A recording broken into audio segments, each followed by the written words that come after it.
Star GK23.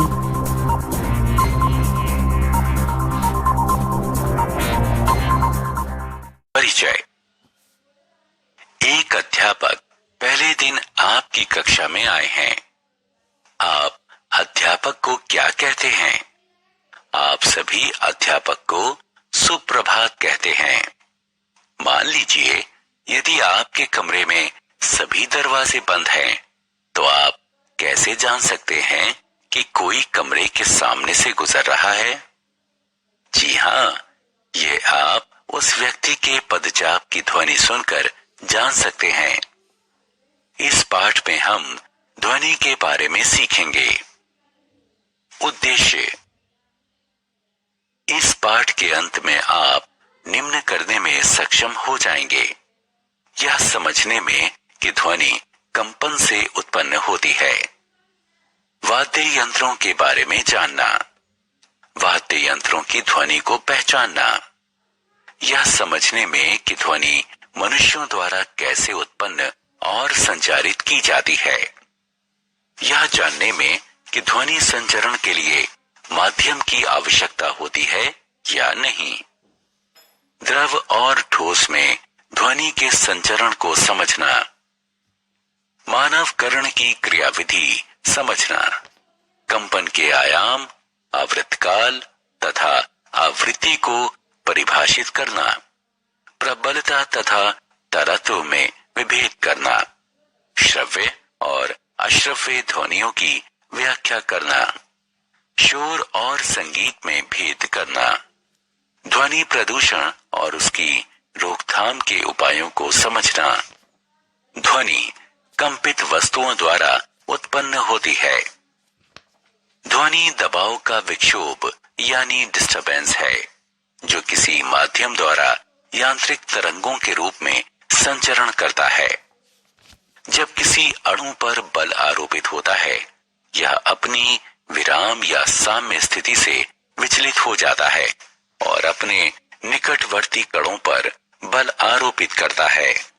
ये निकटवर्ती कण अपनी विराम स्थिति से विचलित हो जाते हैं और संपूर्ण माध्यम में यही क्रिया होती है।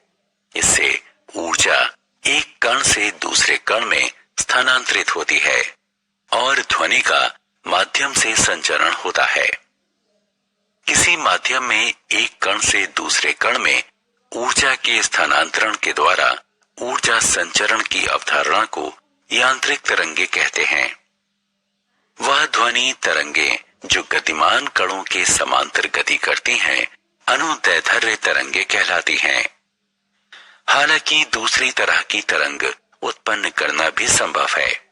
वो तरंगे जो गतिमान कणों के लंबवत दिशा में गति करती हैं, वो अनुप्रस्थ तरंगे कहलाती हैं। यदि ट्रेन के गुजरने के बाद आप पटरी पर कान लगाकर सुने, तो आपको पटरी में कंपन सुनाई देगी। इससे प्रमाणित होता है कि ध्वनि ठोस पदार्थों से होकर संचारित होती है। मनुष्य ध्वनि कैसे उत्पन्न करता है? मनुष्यों में वाक यंत्र। मनुष्यों में ध्वनि वाक यंत्र अथवा कंठ द्वारा उत्पन्न होती है। वह भाग जो कुछ निगलते समय चलता प्रतीत होता है, उसे वाक यंत्र कहते हैं। यह श्वास नली के ऊपरी सिरे पर होता है। वाक यंत्र के आर पार दो वाक तंतु तानित होते हैं। जब फेफड़े वायु को बाहर निकालते हैं, तो वाक तंतु कंपित होते हैं, जिससे ध्वनि उत्पन्न होती है। जब वाक तंतु तने हुए और पतले होते हैं, तब वाक ध्वनि का प्रकार या उसकी गुणता उस वाक ध्वनि से भिन्न होती है। जब वाक तंतु ढीले और मोटे होते हैं, ध्वनि गमन करती है। ध्वनि संचरण के लिए माध्यम की आवश्यकता होती है। एक हवा भरे जार में विद्युत घंटी रखिए। आप विद्युत घंटी की ध्वनि सुन सकते हैं। अब निर्वात पंप की सहायता से इस जार की हवा को निकाल दीजिए। जब आप जार से हवा को निकालते हैं, तो आवाज कम होनी शुरू हो जाती है। पूरी हवा निकल जाने पर आवाज पूरी तरह खत्म हो जाती है। इस प्रयोग से प्रमाणित होता है कि ध्वनि के संचरण के लिए माध्यम की आवश्यकता होती है। ध्वनि ठोस माध्यम से गमन करती है। अपने दोस्त से मेज के एक सिरे पर छड़ी से मारने के लिए कहिए। मेज के दूसरे सिरे पर आप कान लगाए रहिए। जब आपका दोस्त मेज को मारेगा तो आपको दूसरे सिरे पर उसकी ध्वनि सुनाई देगी। इससे प्रमाणित होता है कि ध्वनि ठोस माध्यम में गमन करती है। ध्वनि गमन करती है। ध्वनि वायु में गमन करती है। आप जो सुनते हैं वह वायु के माध्यम से ध्वनि का संचरण है। यदि किसी कमरे में वायु ना हो तो हम ध्वनि नहीं सुन सकते। हम सभी उड़ते हुए विमानों की ध्वनि सुनते हैं। यह ध्वनि वायु गैस में ध्वनि के संचरण के कारण हमारे कानों तक पहुंचती है। ध्वनि जल में गमन करती है। घंटी को पानी से भरे बीकर में रखकर बजाएं। आपको ध्वनि सुनाई देगी, जो कि इस बात की पुष्टि करता है कि ध्वनि द्रव में संचरण कर सकती है। डॉल्फिनों के बीच संचार से भी ये पुष्टि होती है कि ध्वनि द्रव में संचरण करती है। हम ध्वनि को अपने कानों से सुनते हैं। कान के बाहरी भाग की आकृति कीप की तरह होती है। जब ध्वनि इसमें प्रवेश करती है तो यह एक नलिका से गुजरती है, जिसके सिरे पर एक पतली झिल्ली दृढ़ता से तनित होती है। इसे कर्णपटह कहते हैं। ध्वनि कंपन से कर्णपटह कंपित होते हैं और कर्णपटह कंपन को आंतरिक कर्ण में भेज देता है। आंतरिक कर्ण से यह मस्तिष्क में जाता है। इस प्रकार हम ध्वनि सुनते हैं। आयाम, आवर्तकाल तथा आवृत्ति। आयाम ध्वनि उत्पन्न होने के समय होने वाले शोर या कणों के अधिकतम विस्थापन को ध्वनि का आयाम कहते हैं। जब कंपन का आयाम अधिक होता है तो उत्पन्न ध्वनि प्रबल होती है।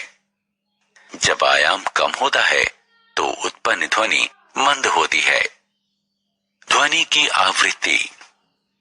प्रति सेकंड होने वाले दोलनों को दोलन की आवृत्ति कहते हैं। आवृत्ति को हर्ट्ज यानी HZ में व्यक्त करते हैं। प्रबलता तथा तारत्व। प्रबलता कंपन के आयाम पर निर्भर करती है। ध्वनि की प्रबलता ध्वनि उत्पन्न करने वाले कंपन के आयाम के वर्ग के समानुपाती होती है। यदि आयाम 2 गुना होता है तो प्रबलता 4 गुनी हो जाएगी। प्रबलता को व्यक्त करने वाला मात्रक है डेसिबल। निम्न तालिका विभिन्न स्रोतों से आने वाली ध्वनियों की प्रबलता के बारे में बताती है। 80 डेसिबल से ज्यादा प्रबलता वाली ध्वनि मनुष्य के लिए कष्टप्रद हो जाती है। तारत्व। अपनी और अपने अध्यापक की ध्वनि की तुलना कीजिए। क्या इसमें कोई अंतर है? यदि दोनों ध्वनियां प्रबलता में समान हो तो भी उनमें कुछ भिन्नता होती है। ध्वनि में यह अंतर तीक्ष्णता या तारत्व के कारण है। यदि ध्वनि की आवृत्ति उच्च है तो इसका तारत्व या तीक्ष्णता उच्च होगी। यदि कंपन की आवृत्ति निम्न होगी तो तारत्व या तीक्ष्णता निम्न होगी, जैसे कि ड्रम का कंपन। श्रव्य ध्वनियां। हम 20 हर्ट्ज से 20,000 हर्ट्ज के बीच की ध्वनियां ही सुन सकते हैं। इन ध्वनियों को श्रव्य ध्वनियां कहते हैं। पराश्रव्य ध्वनियां। गिलहरियां एक दूसरे से 20,000 से ज्यादा आवृत्ति की ध्वनि में संवाद करती हैं। इन ध्वनियों को पराश्रव्य ध्वनियां कहते हैं। कुत्ते और व्हेल में पराश्रव्य ध्वनियां सुनने की क्षमता होती है। पराश्रव्य ध्वनि का प्रयोग विभिन्न अंगों का स्कैन करने के लिए भी किया जाता है। अश्रव्य ध्वनियां। जिन ध्वनियों की आवृत्ति 20 हर्ट्ज से कम होती है उन्हें अश्रव्य ध्वनि कहते हैं। संगीत और शोर। वह ध्वनि जो सुनने में सुखद हो उसे संगीत कहते हैं। हमारे पास विभिन्न यंत्र हैं जो सुखद संगीत उत्पन्न करते हैं। शोर। वह ध्वनि जो सुनने में कष्टकारी हो उसे शोर कहते हैं। उदाहरण के लिए, जब एक शीशे का कप टूटता है तो शोर होता है। ध्वनि प्रदूषण और इसकी रोकथाम। वातावरण में अत्यधिक या अवांछित ध्वनि की उपस्थिति को ध्वनि प्रदूषण कहते हैं। ध्वनि प्रदूषण के मुख्य कारण हैं वाहनों की ध्वनि, पटाखे एवं अन्य विस्फोटक मशीनें, लाउडस्पीकर इत्यादि। तेज आवाज में चलने वाला टीवी और रेडियो, कुछ रसोई के उपकरण, डेजर्ट कूलर वातानुकूलित ध्वनि प्रदूषण के कारण बनते हैं। सारांश। आइए हमने जो कुछ सीखा है उसे संक्षेप में दोहराएं। ध्वनि वस्तुओं के कंपन से उत्पन्न होती है और यह किसी भी माध्यम में सभी दिशाओं में गमन करती है। किसी वस्तु के इधर उधर या आगे पीछे गति करने को कंपन कहते हैं। मनुष्यों में ध्वनि वाक् यंत्र या कंठ से उत्पन्न होती है। ध्वनि को गमन करने के लिए एक माध्यम की आवश्यकता होती है।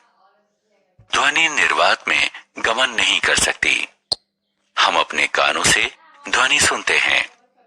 स्थिति को कंपन का आयाम कहते हैं। किसी वस्तु की इधर उधर गति करने को दोलन गति कहते हैं। प्रति सेकंड होने वाले कंपन या दोलन को दोलन की आवृत्ति कहते हैं। किसी वस्तु की आवृत्ति को हर्ट्ज में व्यक्त करते हैं। कंपन का आयाम जितना ज्यादा होगा, ध्वनि उतनी ही तीव्र होगी। कंपन की आवृत्ति जितनी अधिक होगी, ध्वनि की तीक्ष्णता या तारत्व उतना ही ज्यादा होगा। मानव कर्ण के लिए श्रव्य ध्वनि की सीमा 20 हर्ट्ज से 20,000 हर्ट्ज होती है। वातावरण में अत्यधिक या अवांछित ध्वनि की उपस्थिति को ध्वनि प्रदूषण कहते हैं। ध्वनि प्रदूषण के मुख्य कारण हैं वाहनों की ध्वनि, पटाखे एवं अन्य विस्फोटक, मशीनें, लाउडस्पीकर इत्यादि। सड़क के किनारे एवं अन्य जगहों पर वृक्ष लगाने से ध्वनि प्रदूषण को कम किया जा सकता है।